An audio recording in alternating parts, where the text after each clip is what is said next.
नमस्कार, बाखबर में आपका स्वागत है। मैं हूं राघवेंद्र सिंह। बाखबर में आज हम बात करने जा रहे हैं मध्य प्रदेश भाजपा के असंतोष के तेवरों पर। दरअसल बीजेपी के नेताओं में असंतोष है और ये असंतोष जो है बगावत की शक्ल अख्तियार करता जा रहा है। अगर कुछ दिनों पहले की बात करें तो मध्य प्रदेश के पूर्व मुख्यमंत्री कैलाश जोशी के पुत्र दीपक जोशी ने बगावत की और कांग्रेस को ज्वाइन कर लिया। आज दूसरी घटना ऐसी गंभीर है जिसमें भाजपा के पूर्व विधायक जो जबलपुर से संबंध रखते हैं, उन्होंने प्रदेश भाजपा के अध्यक्ष पर आरोप लगाया कि वो उनकी जान ले सकते हैं, उनकी हत्या करवा सकते हैं। ये आरोप विष्णुदत्त शर्मा के ऊपर है, लेकिन इस पर लोग एतबार कम करेंगे क्योंकि कोई भी प्रदेश अध्यक्ष किसी पार्टी के कार्यकर्ता की या किसी की भी हत्या कराएगा, ये संभव नहीं क्योंकि वो राजनीति कर रहे हैं, अपराध की दुनिया में नहीं है। लेकिन हरिंदरजीत सिंह बब्बू के बारे में कहा जाता है कि उनके परिवार ने उनके पिता की, जब इंदिरा जी की हत्या हुई थी तब लोगों ने हिंसा के दौरान उनकी हत्या कर दी थी।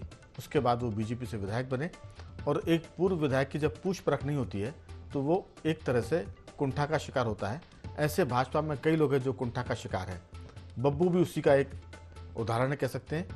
बीजेपी ऐसे असंतुष्ट, कुंठित या उपेक्षित लोगों की परवाह नहीं कर पा रही है, इसलिए ये बगावत की शक्ल में सामने आ रहे हैं। लेकिन इस बार बब्बू ने जो बात की है वो बगावत के अलावा एक तरह से आपराधिक गतिविधियों की तरफ संकेत किया है कि मेरी हत्या हो सकती है। इस पर बहुत सारी बातें लोग करेंगे, लेकिन मैंने पहले भी कहा कि ऐसा नहीं लगता कि कोई भी राजनीतिक दल अपने किसी कार्यकर्ता की हत्या कराने की बात करेगा। ये गैर जिम्मेदारपूर्ण उनका आरोप लगता है। हालांकि हम कोई जजमेंट नहीं दे रहे हैं, लेकिन बीजेपी की सियासत का लेवल अब ये चला गया है कि एक पूर्व विधायक अपने अध्यक्ष पर हत्या के कोशिशों के आरोप लगा रहा है। अब ये फहरिस्त असंतुष्टों की लंबी हो सकती है। कुसुम महदले बुंदेलखंड में है, वो भी बहुत वरिष्ठ नेता है, कई बार वो मंत्री रह चुकी हैं। उन पर भी कहा जा रहा है कि वो असंतुष्ट हैं और पार्टी के खिलाफ बातें कर सकती हैं, छोड़ सकती हैं। इसके साथ साथ महाकौशल यानी जबलपुर के एक दूसरे बड़े नेता हैं अजय बिश्नोई, उनका नाम भी आता है कि वो काफ़ी दिनों से उपेक्षित हैं और पार्टी से के खिलाफ बागी तेवर अपना रहे हैं। ऐसी मालवा की बात करें, इंदौर क्षेत्र की बात करें तो वहाँ भंवर सिंह शेखावत ऐसे लीडर हैं जो गाहे बगाए बागी तेवर दिखाते रहे हैं। ग्वालियर की बात करें तो अनूप मिश्रा जो अटल बिहारी वाजपेयी के भांजे हैं, उनके भी जो रुख है वो पार्टी के प्रति बहुत ज़्यादा पॉजिटिव नहीं है, यानी उपेक्षा उनकी भी हो रही है, असंतुष्ट वो भी हैं, बगावत वो भी कर सकते हैं। ये बहुत सारी बातें जिन पर हम विस्तार से बात करेंगे कि आखिर बागियों की कतार कौन है भाजपा में जिम्मेदार, ये सिलसिला कब रुकेगा कब नहीं रुकेगा, इस पर हम बाद में बात करेंगे। लेकिन चर्चा शुरू करने के पहले सुन लेते हैं कि हरिंदरजीत सिंह बब्बू ने इस पर कहा क्या है। उन्होंने तक कहा कि दिल्ली में मुलाकात हुई, मैं दिल्ली गया था मिलने। उन्होंने कहा भाई मैं तुम्हारी बात को रखता हूँ और आप जाके वहाँ हितानंद जी से मिल लें। तो मैंने कहा था हितानंद जी सुनने की स्थिति में है नहीं, बीडी सामने क्या हितानंद जी बात कर पाएंगे। बोले मैं भोपाल जाऊँगा तो बात करूँगा। शिव कुमार जी जाम्बाल साहब ने भी कहा कि मैं बात करूँगा। अभी तो अपने प्रदेश अध्यक्ष की बात करिए, हमारी क्षेत्र की बातें नहीं कर रहे ना। पर अभी बहुत जब बता दिया उनके रहते हम 4 विधायक हार गए, हम 4 विधायक से हार गए भैया उनके रहते। जब सब कुछ जबलपुर में था उसके बाद 4 हारे हैं, सब कुछ जबलपुर, प्रदेश अध्यक्ष, प्रदेश युवा मोर्चा अध्यक्ष, प्रदेश महामंत्री जबलपुर, उसके बाद 4 हार गए। हम कोई कहा थोड़ा हारे हैं। अभी मेरे को इसी में खबर पड़ा था कि इस दिन मेरी हत्या ना करवा दे, वो क्या जिसके खिलाफ बोल रहा हूँ कुछ ना कुछ करा दे। कुछ भी कर सकते, पावरफुल लोग हैं। नहीं, वो आदमी कुछ भी कर सकता है क्योंकि मैं खुला विरोध कर रहा हूँ। प्रदेश अध्यक्ष बहुत बड़ा होता है, प्रदेश अध्यक्ष, बाकी सब उसके नीचे है। प्रदेश अध्यक्ष से बड़ा कोई नहीं होता। जब प्रदेश अध्यक्ष नहीं सुन रहा, जो बीजेपी का विद्यार्थी परिषद से आया, तो आप दूसरे की बात क्या करेंगे? दूसरे बारे में क्या बात करूँ मैं? प्रदेश अध्यक्ष से ही है जो बैठ के सारे जो कुछ ऐसे लोग भी बन गए हैं जिनको अलग करें, जो ग्रुपबाजी से दूर करेंगे। तो कुल मिलाकर हमने सुना कि मामला इस बात पर ज़्यादा टिकता है कि लोग किसी की सुन नहीं रहे और सबसे खास बात है कि जिम्मेदार लोग, चाहे वो प्रभारी हैं, मध्य प्रदेश में भाजपा को देखने के लिए दिल्ली नेतृत्व ने 5-5 प्रभारियों की एक टीम बना रखी है।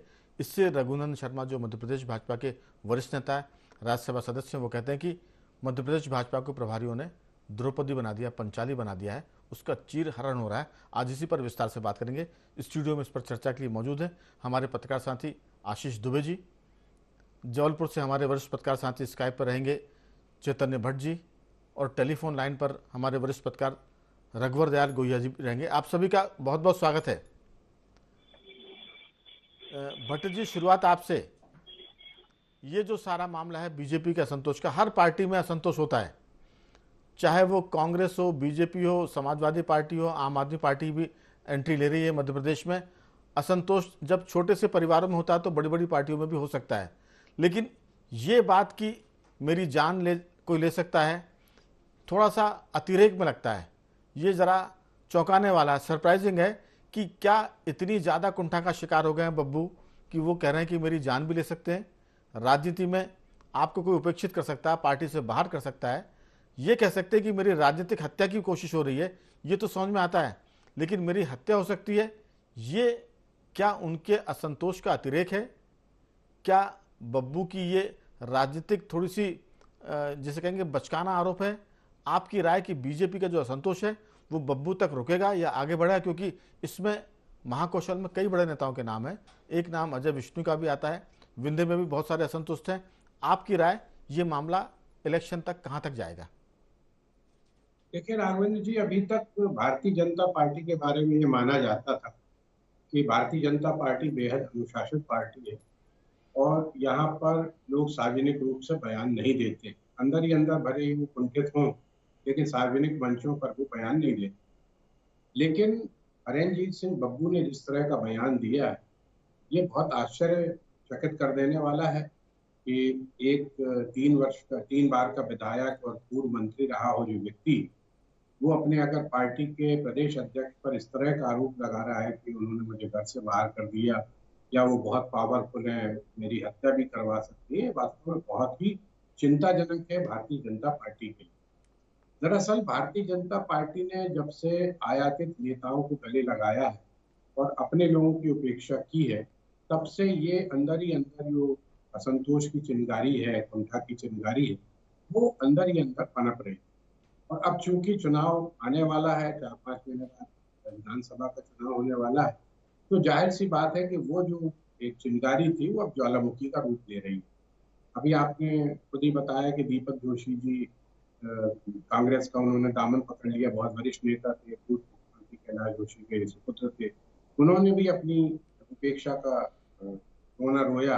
रघुनंदन शर्मा जी की बात करें या भंवर सिंह शेखावत जी की बात करें या अनूप मिश्रा जी की बात करें, ये तमाम बड़े बड़े स्तंभ हैं भारतीय जनता पार्टी की, जिन्होंने अपने खून पसीने से भारतीय जनता पार्टी को सीट पे इतना बड़ा किया। लेकिन भारतीय जनता पार्टी ने जिस तरह से बाहर से आए हुए लोगों को लाभ दिया और अपने वरिष्ठ नेताओं को जो वर्षों से दरी पट्टा उठा रहे हैं, नेताओं की जय जयकार कर रहे हैं, उनको उपेक्षित कर दिया, तो ये तो होना ही था। ये बात सही है कि बब्बू भाई पिछले लंबे समय से उपेक्षित है और उनका तो ये आरोप भी है कि मुझे बीजेपी के नेताओं ने ही मिलकर हरवा दिया है, वरना मैं नहीं हारता, क्योंकि पिछली बार वो करीब 900 वोटों से हारे थे और उनका स्पष्ट आरोप था कि भारतीय जनता पार्टी के लोगों ने ही मुझे यहाँ से हार का कारण बना है वो लोग, और ताकि के दूसरे लोग वहां से हम उनको टिकट दे सकें। इसमें अभिलाष पांडे जी का भी नाम है, जो वी डी शर्मा के बड़े करीबी माने जाते हैं, और भी बहुत से नेता हैं जो पश्चिम विधानसभा क्षेत्र से उम्मीदवार है। जहाँ तक दूसरे असंतुष्ट नेताओं की बात है, तो मुझे लगता है कि अजय विष्णु भी कई बार अपनी सरकार को घेर चुके हैं। तो ये जो धीरे धीरे संख्या बढ़ती जा रही है संतोष व्यक्त करने वालों की, और जो सार्वजनिक मंच पे इस तरह का संतोष व्यक्त कर रहे हैं, तो ये मुझे लगता है कि भारतीय जनता पार्टी को सोचना पड़ेगा। ये बात सही है कि अभी 20 तारीख को मुख्यमंत्री ने बब्बू जी को बुलाया है बात करने के लिए, वैसे तो वो अभी भोपाल में ही है। अब उसमें क्या निष्कर्ष निकलता है, लेकिन किसी भी नेता द्वारा ये कह देना कि मेरी हत्या की कोशिश की जा सकती है, ये थोड़ा सा अतिरंजित लगता है। जैसे बब्बू भाई बहुत ज्यादा आजाद ख्यालों के नेता माने जाते हैं, कई बार पार्टी के खिलाफ भी बोल देते हैं, और उनके जो अनुयायी हैं वो भी काफी इस तरह की बातें करते हैं, और कई बार वो अपनी सरकार के खिलाफ भी आंदोलन कर देते हैं। लेकिन चैतन्य जी, आखिर बीजेपी अपने असंतोष को लेकर इतनी बेफिक्र क्यों है? ऐसा नहीं कि असंतोष का अंदाजा नहीं है, लेकिन जो असंतुष्ट है बड़े नेता, उनसे कोई बात नहीं कर रहा। हर एक की शिकायत है कि कोई हमसे बात तो करे।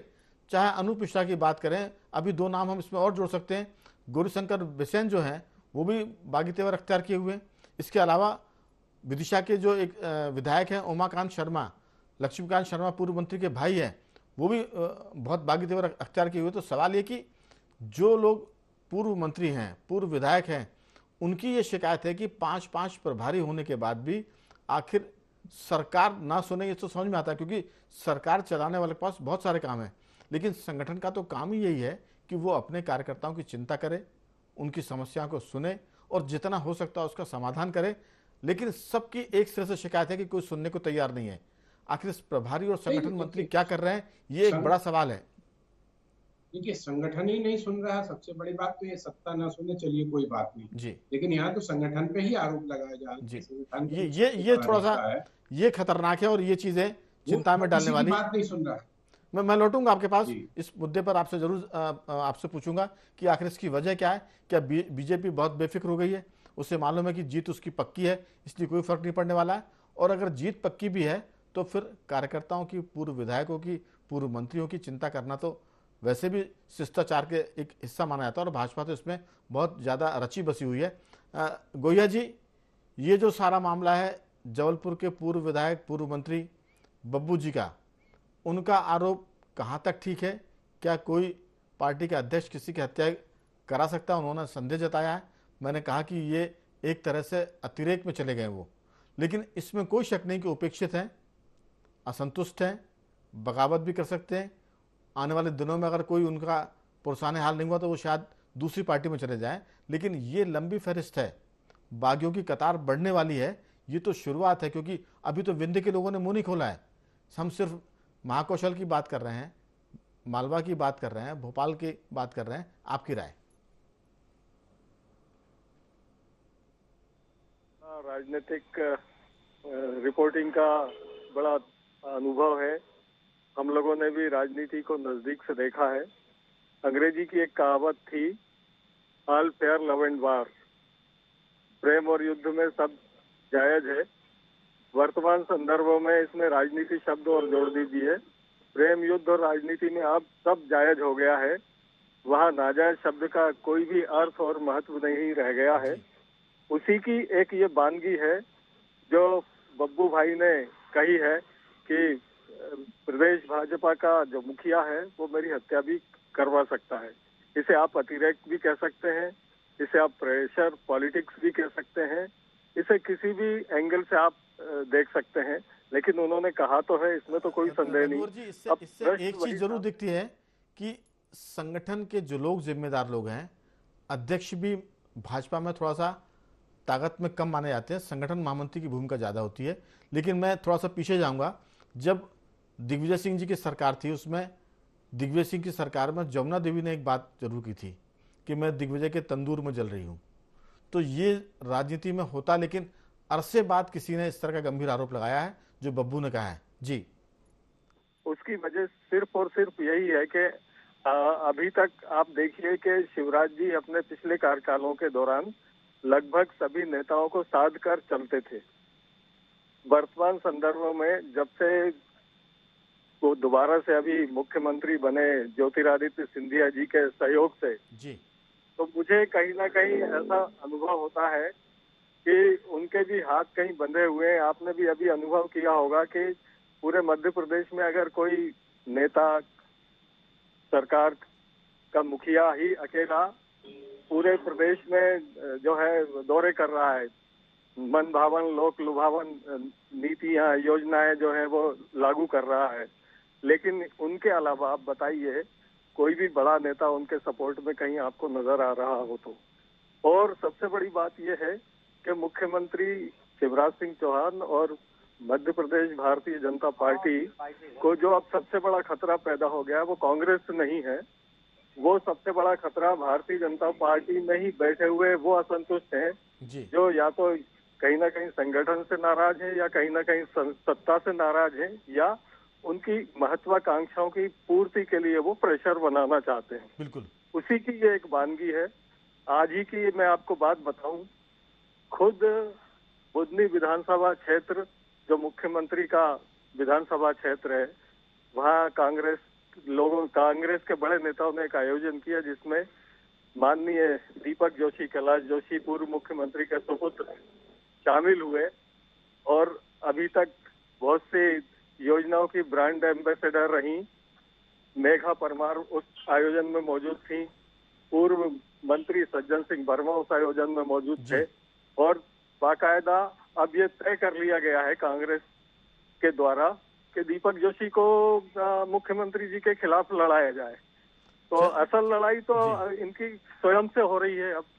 बिल्कुल आपने ठीक कहा कि भाजपा के जो बागी हैं वो भाजपा को चुनौती देंगे और मुख्यमंत्री के क्षेत्र में भी दीपक जोशी की एंट्री तो यही बताती है। लेकिन आशीष जी, सीधा सा मामला ये है कि अगर मुख्यमंत्री के क्षेत्र में कोई बाहरी व्यक्ति चुनौती देगा तो वो वैसे ही थोड़ा सा कमजोर हो जाता है, क्योंकि लोग कहते हैं ये तो बाहरी है, आज आए और सवेरे वाली गाड़ी से चले जाएंगे।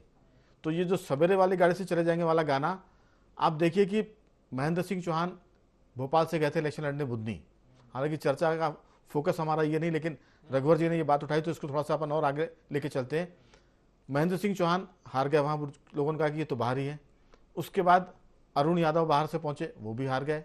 अब दीपक जोशी की बात हो रही है, तो सवाल है कि कांग्रेस बाहर से भाजपा के किसी बागी को लाए, चुनौती हो सकती है। लेकिन भाजपा के पक्ष में एक बड़ा मुद्दा ये बनता है कि ये बाहरी है, बाहरी और भीतरी का होगा। लेकिन अभी हमारा फोकस आशीष इस पर है कि बागियों की कतार, आखिर भाजपा में इसका जिम्मेदार कौन है?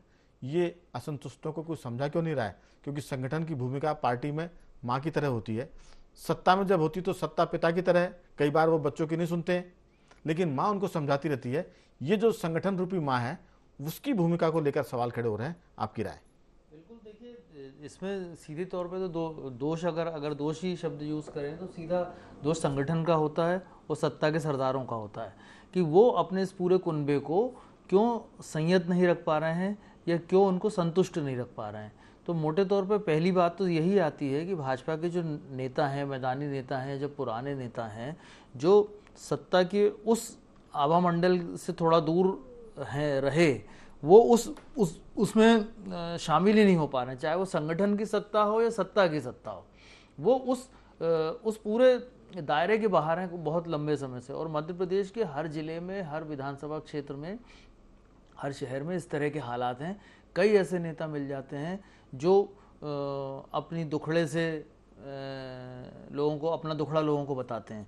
तो ये जो बब्बू का मामला है या दीपक जोशी का मामला है या ये मामला है, ये भाजपा के लिए अलार्मिंग होना चाहिए था। अभी तो कई बब्बू निकल कर आएंगे। हाँ, कई दीपक जोशी तैयारी में, अगर जी हाँ, अनसुनी की गई तो बहुत सी चीजें ऐसी निकल कर आएंगी। मैं ऐसा मानता भी हूँ कि दीपक जोशी ने जो कुछ किया है उससे भाजपा के बहुत सारे नेताओं को एक बोलने का मौका मिला है या उनकी हिम्मत खुली है। तो ये इसलिए इस मामले में भाजपा के लिए अलार्मिंग हो सकता था। और सबसे बड़ी बात यह है, दीपक जोशी का मामला बब्बू से जोड़ा जाए तो दीपक जोशी को मनाने के लिए भाजपा ने पूरी ताकत लगा दी। उसमें सारे बीजेपी के बड़े नेताओं ने उनसे बात की, लेकिन वो टस से मस नहीं हुए। तो ये माइंडसेट बताता है कि लोग कितना परेशान हैं, व्यक्तिगत स्तर पे या सियासी स्तर पे कितना परेशान है, कितना ह्यूमिलेट है, या कहाँ वो फंस गए। तनाव जो है कुकर की तरह भर गया। बिल्कुल, और लोग फट रहे हैं, लोग फट रहे हैं, असंतोष जो है फट रहा है। हाँ, तो बब्बू की चीज को ये देखा जाना है, बब्बू ने जो शब्द का इस्तेमाल किया, हत्या कराना चाहते हैं। हत्या ये है कि मुझे मतलब पॉलिटिकली मारना चाहते हैं। और बब्बू लगभग उसी हालत में है, वो कहीं भी किसी मेन ऐसा ट्रैक पे दिखते नहीं है। संगठन में कोई पद नहीं, कोई जिम्मेदारी नहीं है, तो वो छटपटाहट जो है वो शब्दों के रूप में ही सामने आ रही है। तो और जितने भी भाजपा के बड़े नेता हैं, चाहे चंबल में हो, विंध्य में हो, कहीं हो, ये मुझे ऐसा लगता है कि समय आने के साथ साथ ये और मुखर होंगे। लेकिन ये आश्चर्य की बात है कि भाजपा उनको मनाने की बजाय कुछ नए लोगों को की तरफ देख रही है, क्योंकि ये बात आ गई है कि उन्होंने 80-90 नए टिकटों के लिए अपनी जमावट कर ली है, फलाना।